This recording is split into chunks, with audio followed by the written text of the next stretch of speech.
Lions don't roar before striking. The strongest man doesn't need words to instill fear.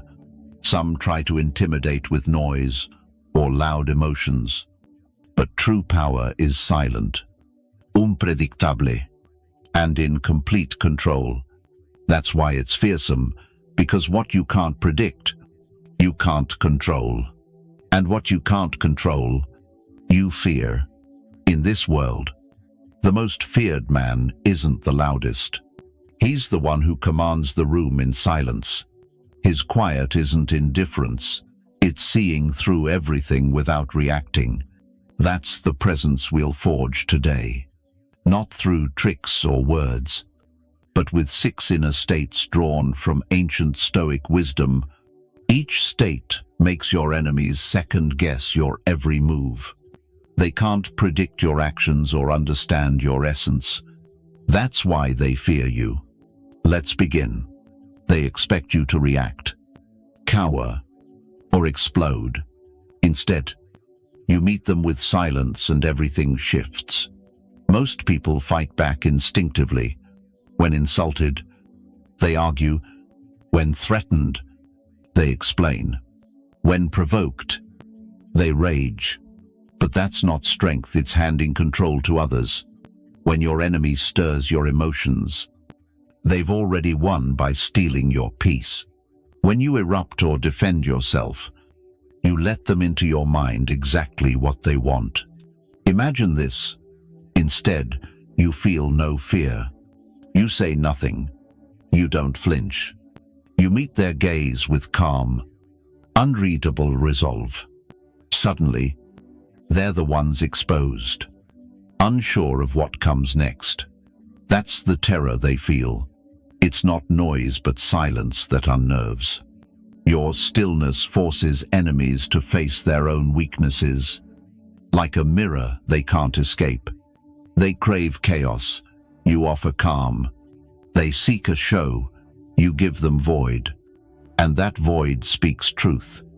Epictetus said, "It's not what happens to you, but how you react that matters." When you refuse to react, holding absolute control within, you're not weak. You've won the inner battle. I knew a quiet man, unassuming, never raising his voice. In a meeting, a colleague humiliated him publicly, mocking his ideas as outdated. He didn't argue or react. He simply looked at his attacker and said, "Are you done?" Then returned to his work. The room fell silent. The aggressor shrank.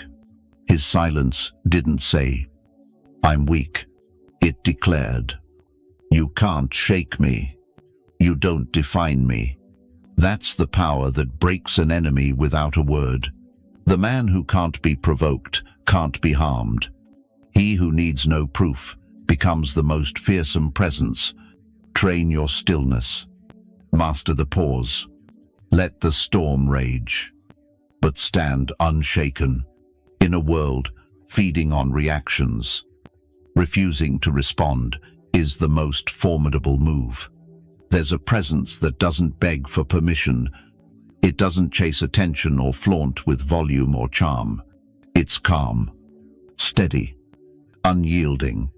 That's what makes it daunting, because most are just noise, filling the air with anxious energy, craving notice like air, validation like water. They talk too much, move too fast, try too hard. They need attention to survive. But true power doesn't demand space, it claims it naturally.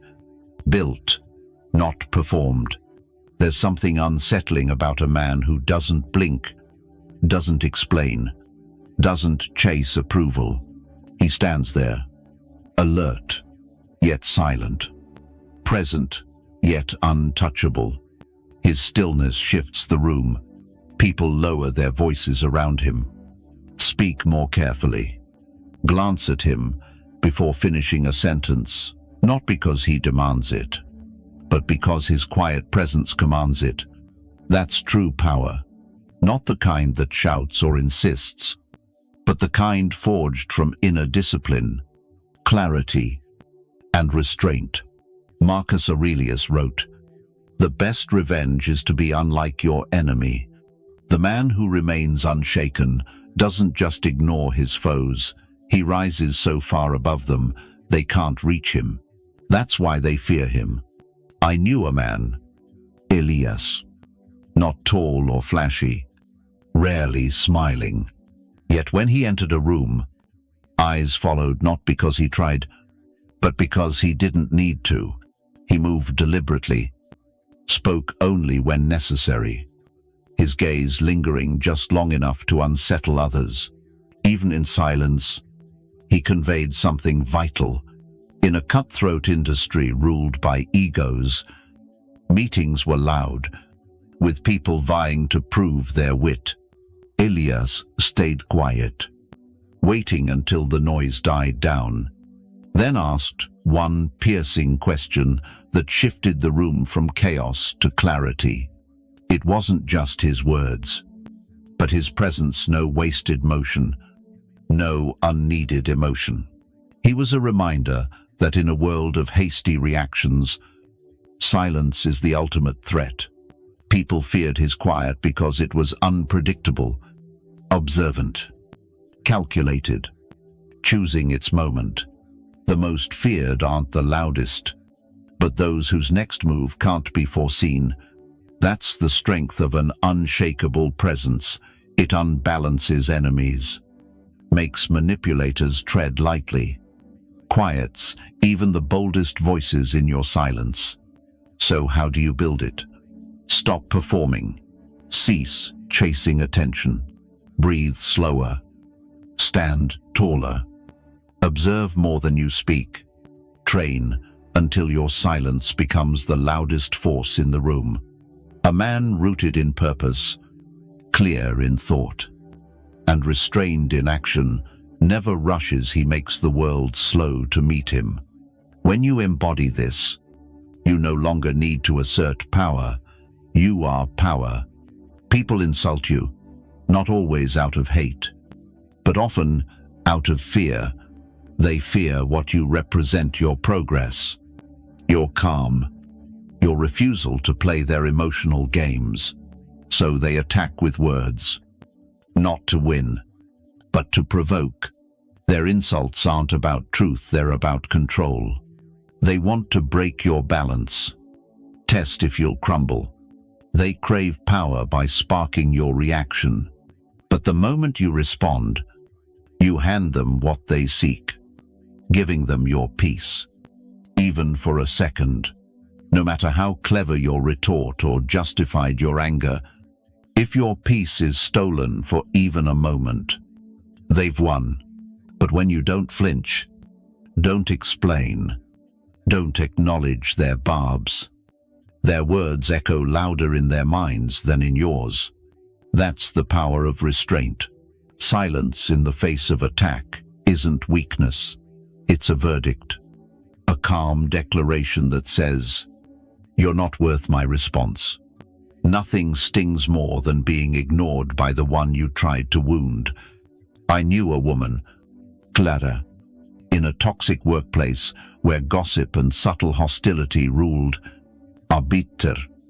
Envious colleague made it her mission to demean Clara with sly insults, backhanded compliments, whispers just loud enough to hear, jabs disguised as jokes in meetings.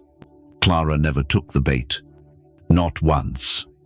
Staying focused, calm, and unshaken, she offered a faint smile, took notes, and left the room as composed as when she entered. Over time, something shifted. The attacker grew louder, crueler, desperate for a reaction. But Clara's calm made her seem smaller, until no one listened or laughed anymore. Keep striking an immovable wall, and you look pitiful. Clara didn't fight back or expose her foe. She stood firm, letting her attacker collapse under their own weight. That's Stoic wisdom. Let fools reveal themselves. Let insults dissolve in your silence. Let attackers crumble beneath their own insecurities. Epictetus wrote, "If someone speaks ill of you, don't defend yourself. Just say, they clearly don't know the real me."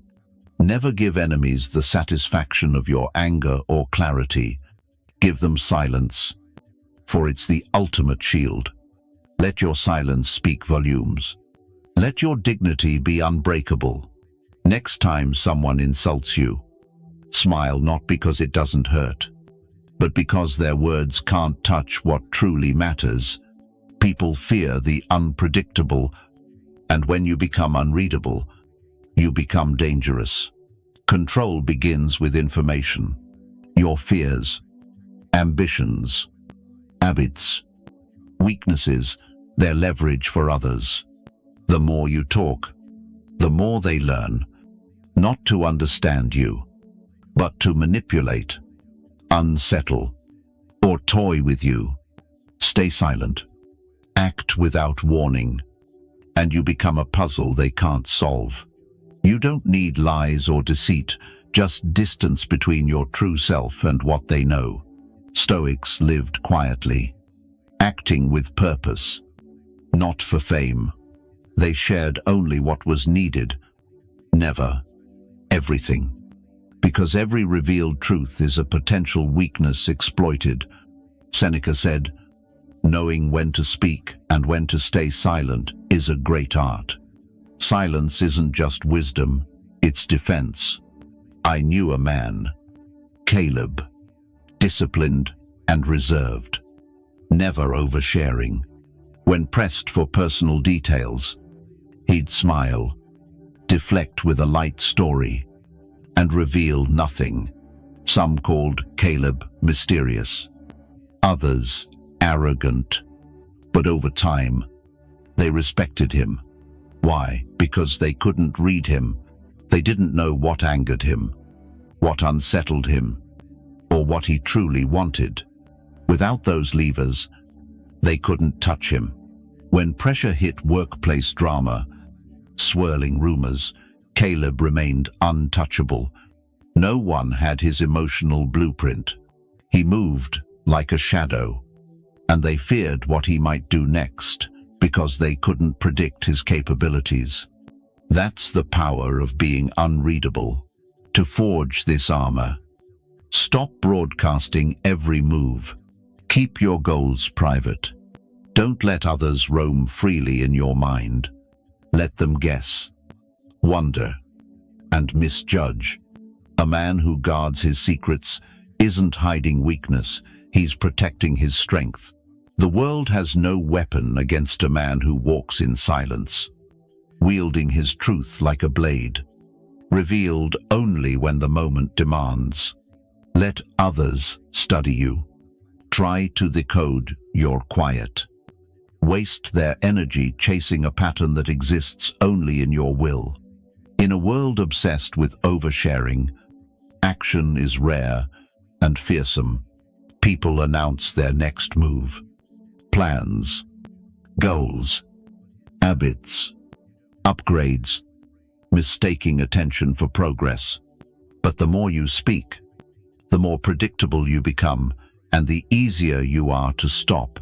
A man who acts in silence, builds without fanfare, plans without promises, becomes unstoppable. By the time the world reacts, it's too late. Stoics didn't care for speeches or daily affirmations. They lived with ruthless discipline, letting actions speak. Epictetus said, "Don't explain your philosophy, live it. Let others talk. Sell dreams. Chase applause for ideas of success while you pursue the real thing." Quiet action is the purest form of self-respect, a force that needs no announcement. I knew a woman, Samira, brilliant and focused, yet so quiet she was nearly invisible. While colleagues bragged about new projects or promotions, she worked in silence. They thought her weak, passive, even forgettable until her system saved the company millions. Suddenly, all eyes turned to her, but by then, she'd already moved on, promoted, elevated. Untouchable. They didn't see her coming because they were too busy talking. Silent action shifts power without warning, leaving enemies stunned by results. Not words. To cultivate this strength, shut the door. Work hard in private. Let your efforts echo in silence. Don't warn anyone. Don't predict your greatness. Don't overpromise. Vanish into your work and emerge with results that speak louder than any boast. When you act without warning, you sidestep resistance and instill fear not of what you've said you'll do, but of what you might do next. That silent tension, that mystery, resonates louder than any words you could speak. In a world craving likes, applause, and social approval, most bend themselves to fit in. They laugh when they don't want to, nod when they disagree, soften their truth to avoid conflict.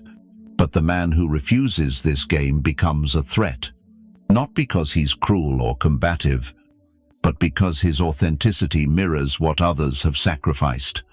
Living true to yourself challenges the dishonest, not by attacking them, but by reflecting what they've long abandoned the courage to be real. I knew a man, Jace, not loud or rebellious, but his presence unsettled others without effort. He spoke clearly, never softening his tone to please. He ignored trends, wore what he wanted, said what he thought, and met gossip with principled silence. Some avoided him, calling him harsh or arrogant, but deep down, they felt pressure not from Jace, but from their own inability to match his authenticity. He was simply himself, unapologetic, unchanging. And that was the ultimate rebellion. That's the paradox of truth. It doesn't shout or argue. It stands calm, forcing others to face their own masks.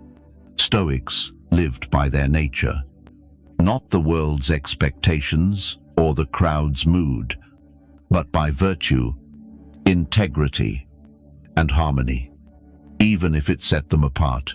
Marcus Aurelius wrote, "Stop debating what a good man should be, just be one. You don't need to convince anyone. Blend into the room's energy, or be understood. Live your truth." And in a world of pretense, that truth becomes fearsome.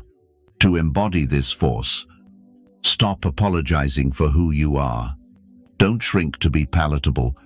Don't hide your sharpness, pace, or clarity to comfort others. Speak less. Mean more. Say no when it's no.